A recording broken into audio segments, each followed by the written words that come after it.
Bismillahirrahmanirrahim. Assalamualaikum warahmatullahi wabarakatuh. Alhamdulillahirrabbilalamin. Wassalatu wassalamu ala asrofil anbiya wal mursalin wa ala alihi wa sahbihi ajma'in, amma ba'du.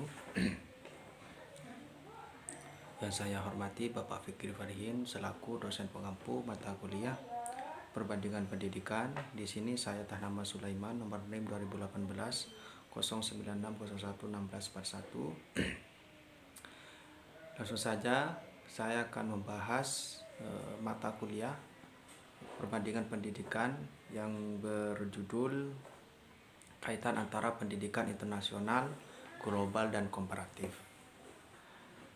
Yang pertama, cita-cita mewujudkan perdamaian dunia.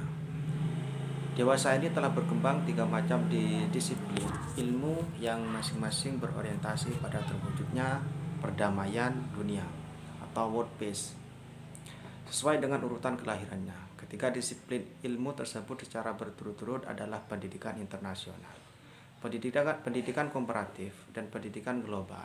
Ketiganya berkembang sebagai ilmu dengan berorientasi pada terwujudnya perdamaian dunia, sehingga orientasi inilah yang menjadi titik singgung di antara ketiganya. Secara historis, dari ketiga disiplin ilmu di atas, yang pertama kali muncul adalah pendidikan internasional. Disiplin ilmu pendidikan internasional lahir lebih awal sebagai refleksi dari adanya keprihatinan beberapa ahli atas situasi dunia yang diwarnai aneka konflik antar bangsa, yang memerlukan aneka upaya agar tercipta suasana pergaulan dunia yang harmonis. Kemudian disusul dengan munculnya studi pendidikan komparatif sebagai upaya sistematis para ahli dalam mempelajari sistem pendidikan di negara lain di luar batas negeri sendiri. Yang selanjutnya, pendidikan global muncul belakangan sebagai suatu studi dengan tujuan menumbuhkan kesadaran warga bangsa di masing-masing negara agar menyadari pentingnya menjaga kehidupan kolektif secara global. Karena problem hidup di suatu wilayah dunia akan dirasakan akibatnya pula oleh seluruh warga dunia secara global. Potret dunia yang diwarnai oleh aneka konflik antar bangsa telah menjadi sejarah kusam hubungan antara bangsa-bangsa di dunia.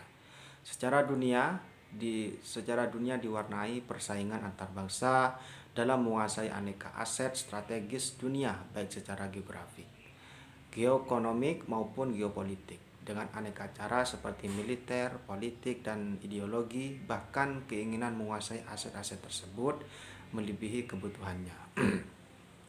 Sehingga menyebabkan kerugian dan perampasan hak bangsa lain. Hal inilah yang memunculkan aneka konflik antar bangsa di banyak kawasan dunia. Potret di atas dapat dicontohkan pada konflik kawasan Balkan yang menyebabkan perang dunia, konflik Arab dengan Israel yang menyebabkan ketidakstabilan kawasan Timur Tengah, konflik di Semenanjung Korea yang menyebabkan keamanan kawasan Asia Timur menjadi tidak menentu, konflik antara India dan Pakistan yang mengganggu keamanan Asia Selatan, konflik kawasan Afrika Tengah yang melibatkan beberapa negara di wilayah itu, konflik di bagian selatan Amerika Latin antara Argentina